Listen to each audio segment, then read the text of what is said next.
नमस्कार आदाब दोस्तों। तो चलिए आज फिर हम आप लोगों के लिए लाए हैं देश और दुनिया की तमाम ताजा बड़ी खबरें, ब्रेकिंग न्यूज हेडलाइंस, एक एक करके तमाम बड़ी खबरें आपके सामने रखेंगे। सबसे पहली और बड़ी खबर में आपको बताएंगे दिल्ली में होने वाले मेयर चुनाव से पहले भारी बवाल। आप जानते हैं कि दिल्ली के अंदर बीजेपी मेयर का चुनाव हार रही है, लेकिन अगर बीजेपी के पक्ष में आम आदमी पार्टी के नेताओं ने क्रॉस वोटिंग कर दी तो बीजेपी ये चुनाव जीत सकती है, जिसके चलते यहां पर जबरदस्त तरीके से हंगामा हुआ है। इसकी जानकारी आगे आपको देंगे। साथ ही साथ अगली बड़ी खबर में आपको बताएंगे तमिलनाडु के अंदर एक और बीजेपी की दिग्गज नेता और अभिनेत्री ने पार्टी छोड़ दी है, और पार्टी छोड़ते हुए उन्होंने अपनी ही पार्टी के नेता के ऊपर गंभीर आरोप लगाए हैं। किस तरह से, इस पर भी जानकारी देंगे। साथ ही साथ अगली बड़ी खबर में आपको बताएंगे दोस्तों कि हल्द्वानी के अंदर 5000 घरों पर चलाए जाने वाले बिल्डोजर के ऊपर जिस तरह से सुप्रीम कोर्ट ने रोक लगाई है, उसके बाद अब उत्तराखंड सरकार का बड़ा बयान सामने आया है।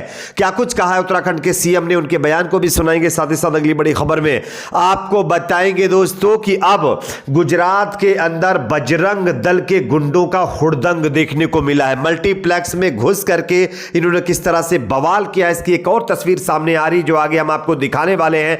साथ ही साथ अगली बड़ी खबर में आपको बताएंगे दोस्तों कि बीजेपी के दिग्गज नेता और राष्ट्रीय अध्यक्ष जेपी नड्डा अब दरगाह में चादर चढ़ाने के लिए पहुंच गए हैं दोस्तों, जिसके बाद भक्तों में अफरा तफरी मच गई है। किस तरह से ये भी आपको दिखाएंगे। साथ ही साथ अगली बड़ी खबर में आपको बताएंगे फैक्ट चेकर पत्रकार मोहम्मद जुबैर की कोर्ट से बहुत बड़ी जीत, किस तरह से, इस पर भी जानकारी देंगे। साथ ही साथ अगली बड़ी खबर में आपको बताएंगे दोस्तों त्रिपुरा से बड़ी खबर है, जहां पर त्रिपुरा के पूर्व सीएम विप्लव देव के पैतृक पर बताया जा रहा है कि तोड़फोड़ की गई है, उनके घर पर हमला किया गया है। किस तरह से, इसकी भी तस्वीर आपको दिखाएंगे। उससे पहले छोटी सी रिक्वेस्ट करेंगे, इस वीडियो को ज्यादा से ज्यादा लाइक करिए, शेयर करिए, चैनल को सब्सक्राइब करके बेल आइकन को जरूर प्रेस कर लीजिए। बात करेंगे पहली और बड़ी खबर की। जैसा कि आप जानते हैं कि दिल्ली के अंदर मेयर का जो चुनाव होना है उसको लेकर के आज वोटिंग होना है, लेकिन उससे पहले दोस्तों भारी बवाल की खबर है। दिल्ली के अंदर एमसीडी चुनाव हारने के बाद बीजेपी के हाथ से मेयर का भी चुनाव जा सकता है, ऐसी उम्मीद जताई जा रही है, क्योंकि अगर नंबर के मामले में हम देखें तो बीजेपी के पास मात्र 113 वोट है, जबकि आम आदमी पार्टी के पास 150 से ज्यादा वोट है, और वोटों की संख्या से, नंबर की संख्या से बीजेपी बहुत दूर है, और इस वजह से यहां पर मेयर चुनाव भी बीजेपी हार सकती है, ऐसी संभावनाएं हैं। लेकिन उसके बावजूद भी बीजेपी ने अपने कैंडिडेट को मैदान में उतारा था। लेकिन आज जब चुनाव होना था उससे पहले आम आदमी पार्टी ने आरोप लगाया कि बीजेपी ने यहां पर गुंडागर्दी की है और वोटिंग नहीं होने दी है, और जिससे चुनाव में जो है और भी बाधा डाली जा सके। इसके बाद बताया जा रहा है कि ये एमसीडी मेयर का जो चुनाव है वो फिलहाल स्थगित किया गया। अब देखना होगा किस दिन वोटिंग होगी, लेकिन यह चुनाव बीजेपी हार रही है, यह लगभग तय है। बात करेंगे अगली खबर की। अगली बड़ी खबर दोस्तों तमिलनाडु से सामने आ रही है, जहां पर एक बीजेपी की नेता ने पार्टी छोड़ते हुए अपनी ही पार्टी के नेता के ऊपर गंभीर आरोप लगा दिया। आप इस खबर को देखिए। पिछले साल नवंबर में भाजपा से निलंबित की गई अभिनेत्री व नेता गायत्री रघुराम ने मंगलवार को पार्टी से इस्तीफा देने की घोषणा की। उन्होंने दावा किया है कि भाजपा की तमिलनाडु इकाई में महिलाएं सुरक्षित नहीं है और सच्चे कार्यकर्ता की किसी को परवाह नहीं है। उन्होंने पार्टी छोड़ने के अपने निर्णय के लिए भारतीय जनता पार्टी की राज्य इकाई के प्रमुख अन्नामलाई को जिम्मेदार ठहराया है। हालांकि एक वरिष्ठ नेता ने जो है आरोपों को खारिज करते हुए कहा है कि उनके जाने से पार्टी को कोई नुकसान नहीं होगा, लेकिन नेता ने कहा है कि वह उनके आरोपों को ज्यादा तवज्जो नहीं देते। उल्लेखनीय कि 23 नवंबर को अन्नामलाई ने भाजपा की अन्य राज्यों व विदेशी तमिल विकास इकाई की अध्यक्ष गायत्री को पार्टी को बदनाम करने वाली गतिविधियों में शामिल होने के आरोप में 6 महीने के लिए निलंबित कर दिया था। लेकिन अब गायत्री ने पार्टी छोड़ते हुए अपनी ही पार्टी के नेता पर आरोप लगाते हुए कहा है कि बीजेपी के अंदर और खास करके तमिलनाडु बीजेपी के जो सीनियर नेता है उनके बीच महिला बीजेपी नेताओं की कोई जो है उतनी इज्जत नहीं है। बात करेंगे अगली खबर की। अगली बड़ी खबर दोस्तों यहां पर आ रही, हल्द्वानी के अंदर 5000 घरों पर चलाए जाने वाले बिल्डोजर वाली कार्रवाई पर सुप्रीम कोर्ट ने रोक लगाई। उसके बाद अब उत्तराखंड के सीएम पुष्कर सिंह धामी का बड़ा बयान सामने आया है। आप इस खबर को देखिए। हल्द्वानी में रेलवे की जमीन पर अतिक्रमण के मामले में फिलहाल सुप्रीम कोर्ट से जो है उन लोगों को राहत मिल गई जिनके घरों पर बिल्डोजर चलाया जाना था। सुप्रीम कोर्ट ने उत्तराखंड हाईकोर्ट के फैसले पर स्टे लगाते हुए राज्य सरकार और रेलवे को नोटिस जारी किया है। अब इस मामले में सबकी निगाहें राज्य सरकार के पक्ष पर टिक गई है।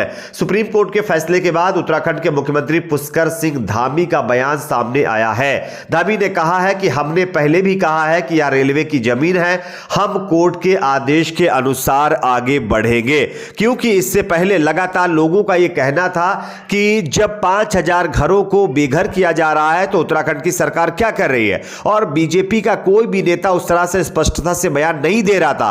लेकिन अब यह स्पष्ट हो गया है कि जिन 5000 घरों पर बिल्डोजर चलाया जाना है उसके पक्ष में बीजेपी सरकार है। और लोग ऐसा भी आरोप लगाते हैं कि ये जितने भी लोगों के घर तोड़े जाने हैं वो बीजेपी के वोटर नहीं है, इस वजह से बीजेपी इस पर कुछ नहीं बोल रही है और इनके घरों पर बिल्डोजर चलवाने के लिए किसी तरह का मतलब रोक लगाने की मांग नहीं कर रही है। बात करेंगे अगली खबर की। अगली बड़ी खबर दोस्तों यहां पर आ रही है गुजरात से, जहां पर पठान मूवी के विरोध में बजरंग दल के कार्यकर्ताओं की गुंडागर्दी देखने को मिली है। आप इस वीडियो को देखिए। गुजरात में बजरंग दल कार्यकर्ताओं का हुड़दंग देखने को मिला है। मल्टीप्लेक्स में घुसकर शाहरुख खान के फिल्म पठान का पोस्टर फाड़ा है और तोड़फोड़ भी यहां पर इन लोगों ने की है।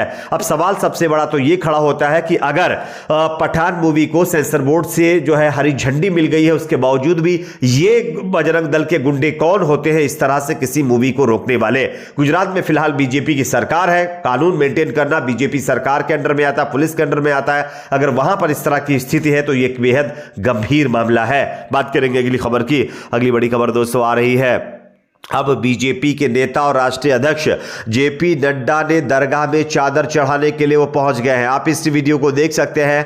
बीजेपी अध्यक्ष जेपी नड्डा ने चंद्रपुर स्थित दरगाह पर चादर चढ़ाई है, जिसके बाद महाविकास आघाड़ी सरकार मतलब जो पार्टियों की तरफ से बीजेपी के ऊपर निशाना साधा गया है और उन भक्तों के मुंह पर जोरदार तमाचा पड़ा है जो धर्म के नाम पर लोगों को आपस में बांट रहे हैं, उनमें नफरत फैला रहे हैं। क्योंकि बीजेपी के राष्ट्रीय अध्यक्ष अगर दरगाह पर चादर चढ़ा रहे हैं तो यह कहीं ना कहीं एक तरह का संदेश देने की कोशिश की जा रही है कि हम सबको एक साथ मिलकर रहना चाहिए। बात करेंगे अगली खबर की। अगली बड़ी खबर दोस्तों आ रही है, फैक्ट चेकर पत्रकार मोहम्मद जुबैर की कोर्ट में बड़ी जीत। आप इस खबर को देख सकते हैं।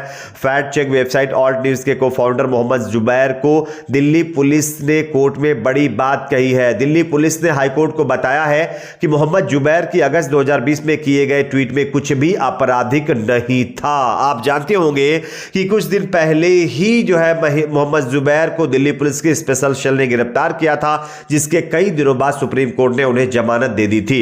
लेकिन अब जब चार्जशीट पुलिस ने दायर की तो उसमें साफ कहा है मोहम्मद जुबैर के खिलाफ किसी तरह का कोई भी मामला नहीं मिला है। बात करेंगे अगली खबर की। अगली बड़ी खबर त्रिपुरा से सामने आ रही है, जहां पर बीजेपी के नेता पूर्व सीएम विप्लव देव के घर पर बताया जा रहा कि तोड़फोड़ की गई है। आप इस खबर को देख सकते हैं। पूर्व मुख्यमंत्री विप्लव देव के पैतृक घर पर हमले की खबर आई है।